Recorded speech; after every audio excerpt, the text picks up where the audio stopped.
আসসালামু আলাইকুম। সুপ্রিয় দর্শক মণ্ডলী, আমাদের বাংলাদেশে যে আপৎকালীন সরকার গঠিত হয়েছে, ইন্টারিম গভর্নমেন্ট, অন্তর্বর্তীকালীন সরকার,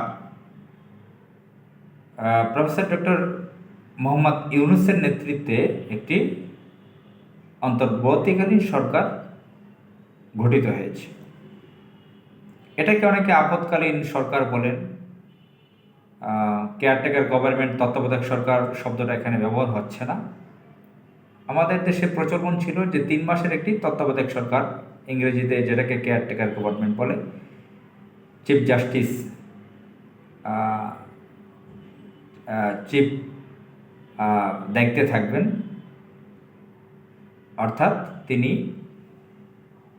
প্রধানমন্ত্রীর চেয়ারে থাকবেন, চিফ অ্যাডভাইজার থাকবেন। এই ধরনের একটা প্রচলন, কালচার, সিস্টেম ছিল, যেটা একজন সন্ত্রাস বলা চলে, খায়রুল হক নামের একজন আওয়ামী লীগের, সে ইন্ডিয়ান এজেন্ট গোপালী লেডি লেন্দুকদর্জির পরামর্শে সেটাকে ধ্বংস করে দিয়েছে। সেই ব্যবস্থাটিকে দীর্ঘ 15 থেকে 16 বছর আওয়ামী লীগ গভর্নমেন্ট থেকে বাংলাদেশের যে প্রচলিত সংবিধান সেটাকে কেটে কুটে নষ্ট করে দিয়েছে। এই 15 বছর আগে 2 বছর ছিল আরেকটি অবৈধ সরকার, যে অবৈধ সরকার 1/11 সরকার নামে পরিচিত ছিল। এটা সেই স্বাভাবিক তত্ত্বাবধায়ক সরকার ছিল না। 3 মাসের 2 বছর তারা রাষ্ট্র ক্ষমতায় ছিল। তারা মূলত ইন্ডিয়ান একটি এজেন্ট ছিল, ইন্ডিয়ান এজেন্ট গোষ্ঠী। তারা সেই সরকারে ছিল। তারা ইন্ডিয়ানদের পরামর্শে, প্রণব মুখার্জিদের ইন্ডিয়ান গোয়েন্দা সংস্থার পরামর্শে, তাদের পরামর্শে তথাকথিত জাতীয় পার্টি এবং এই যে আওয়ামী সন্ত্রাসী গোষ্ঠী, তাদেরকে নীলনকশা করে রাষ্ট্র ক্ষমতায় বসিয়ে দিয়ে গিয়েছিল। তারা 15 থেকে 16 বছর রাষ্ট্র ক্ষমতায় থেকে সব কিছু তছনছ করে দিয়ে গেছে, রাষ্ট্রকে একদম ধ্বংস করে দিয়ে গেছে। নামে মাত্র আমরা একটি রাষ্ট্র স্ট্রাকচার পেয়েছি। এখন অর্থনীতি ফতুর, সব কিছু শেষ করে দিয়েছে। মানুষ তো হত্যা করেছে হাজার হাজার, সে ব্যাপারে নতুন করে বর্ণনা দেওয়ার প্রয়োজন নেই। গণহত্যা চালিয়েছে 15-16 বছর ধরে। তা যাই হোক, একটি বড় ধরনের বিপ্লব হয়েছে, বড় ধরনের একটি মুভমেন্ট, আন্দোলন হয়েছে, একটি সংগ্রাম হয়েছে, যে সংগ্রামকে, যে আন্দোলনকে ফরাসি বিপ্লবের সাথে তুলনা করা হয়। বাস্তবেই আমরা আমাদের জীবনে এত বড় বিপ্লব সংগ্রাম দেখিনি। এদেশে যারা বসবাস করছে, যাদের বয়স 80 থেকে 90 বছর, যারা এখনও জীবিত আছেন, এরাও কখনো এ ধরনের বড় ধরনের আন্দোলন, সংগ্রাম, বিপ্লব দেখেনি। গত 100 বছরও এরকম ইতিহাস কেউ দেখাতে পারবে না। এই বাংলায়, এখন যেটা বাংলাদেশ, এই অঞ্চলে, এই মাটিতে এ ধরনের কোনো বিপ্লব হয়েছিল, এটা কেউ দেখাতে পারবে না। আমাদের দেশের তরুণরা, যাদের বিপক্ষে অনেক সমালোচনা ছিল, তারাই এই বিপ্লব ঘটিয়েছে। মহান আল্লাহ তাআলা সহায় ছিল। আমরাও নেমেছিলাম রাজপথে, আমরা কাজ করেছি, দোয়া করেছি, অনেক মা বোনেরা দোয়া করেছেন, অনেক মজলুমরা দোয়া করেছেন, চোখের পানি ছেড়েছেন, আল্লাহ তাআলা কবুল করেছেন।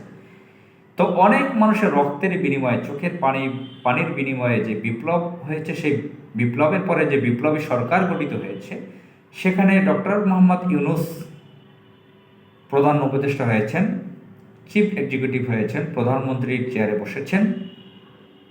তিনি তার যে সার্কেলটা, যে টিমটা গঠন করেছেন গভর্নমেন্টের, ইন্টারিম গভর্নমেন্টের যে অ্যাডভাইজারগণ, আমরা মিডিয়াতে দেখতে পেলাম, কয়েকবার তো শপথ গ্রহণ করেছে কয়েকজন, বড় একটা টিম নিয়ে তারা সরকার গঠন করেছে। এর আগে এত বড় লম্বা, এত সংখ্যক বড় লোক নিয়ে তত্ত্বাবধায়ক সরকার বা 1/11 সরকারও ছিল না। 1/11 যে 2 বছরের সরকার ছিল, অবৈধ সরকার, তারাও এত বড় সার্কেল, এত বড় টিম নিয়ে সেই সরকার তৈরি করেছিল না। যাই হোক, সেই সংখ্যা যেটাই হোক না কেন, এখন যাদেরকে ঢুকিয়েছে তারা হচ্ছে 1/11 লোক। এটি হচ্ছে বড় সমস্যা। বাংলাদেশের মানুষের সন্দেহটা দানা বেঁধে উঠেছে। যারা সচেতন, বিচক্ষণ, যারা 1/11 সময়ের, 1/11 সময়ের ঘটনা মনে রেখেছেন, যে 1/11 সরকার এই কুখ্যাত কিলার সন্ত্রাসী গোপালীকে রাষ্ট্র ক্ষমতায় অবৈধ সিস্টেমে বসিয়ে দিয়ে গিয়েছিল, নামে একটি প্রহসনের নির্বাচন দিয়েছিল 2008-এর 29 ডিসেম্বর। সেই গভর্নমেন্টে যে কুশীলভরা ছিল, যে ইন্ডিয়ান এজেন্টরা ছিল, তারাই আজকে এই সরকারে সিংহভাগ, অধিকাংশই তারা উপদেষ্টা অ্যাডভাইজার হয়েছে, বিভিন্ন পদপদে বসেছেন।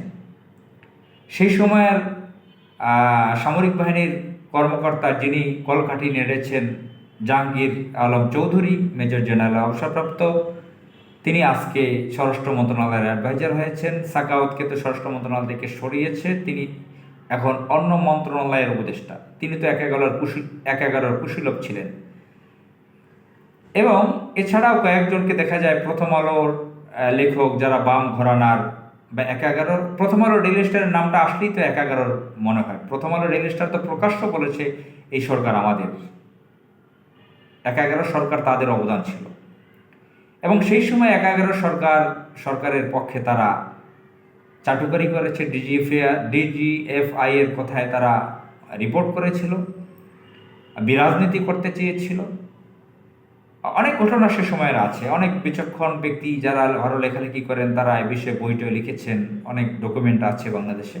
তো যাই হোক, সেই একাগারের যারা কুশীলভ, যারা বাংলাদেশকে ধ্বংস করে দিয়েছিল, এই যে গোপালী কিলার সন্ত্রাসী, এই যে নষ্ট নারীকে যারা রাষ্ট্র ক্ষমতায় বসিয়ে দিয়ে গেছিল, এই 15-16 বছরে যে গণহত্যা হয়েছে তার জন্য সেই কুশীলভরাও দায়ী। সেই কুশীলভদেরই কিছু সংখ্যককে আজকে এই ডক্টর মোহাম্মদ ইউনূসের ইন্টারিম সরকারে স্থান দেওয়া হয়েছে। এটা নিয়ে বাংলাদেশের সচেতন নাগরিকদের অনেক উদ্বেগ রয়েছে, সন্দেহ রয়েছে।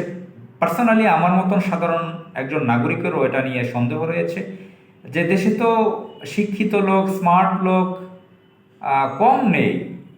এখন এই সমস্ত কুশীলভদের আবার সেই কুশীলভ, যে কুশীলভরা একাগারো ঘটিয়েছিল, মানে এই গোপালীকে বসিয়ে দিয়ে গিয়েছিল, সে গোপালী শেষ করে দিয়েছে রাষ্ট্রটাকে, সেই কুশীলভদের একটা অংশকে আজকে এই সরকারে স্থান দেওয়া হয়েছে। তাহলে কি হতে যাচ্ছে আমরা জানি না। আমরা আশা করি ডক্টর মোহাম্মদ ইউনূস কোনো ভুল কাজ করবেন না। তিনি ব্যক্তিগতভাবে সুদখোর হতে পারেন, সেটা তার বিষয়।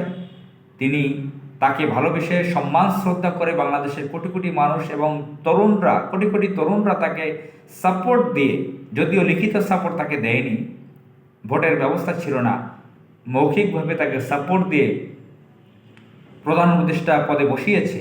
তিনি যাতে আর কোনো ধরনের ষড়যন্ত্রের শিকার না হন, নিজেও যাতে কোনো ধরনের মির্জাফরি না করেন, ইন্ডিয়ার ব্যাপারে তার খুব সতর্ক থাকা লাগবে। এবং এই কুশীলভদের যে বসিয়েছেন তাদের ব্যাপারে তার খোঁজখবর রাখা লাগবে। প্রয়োজনে তাদেরকে ছেড়ে বের করে দিতে হবে।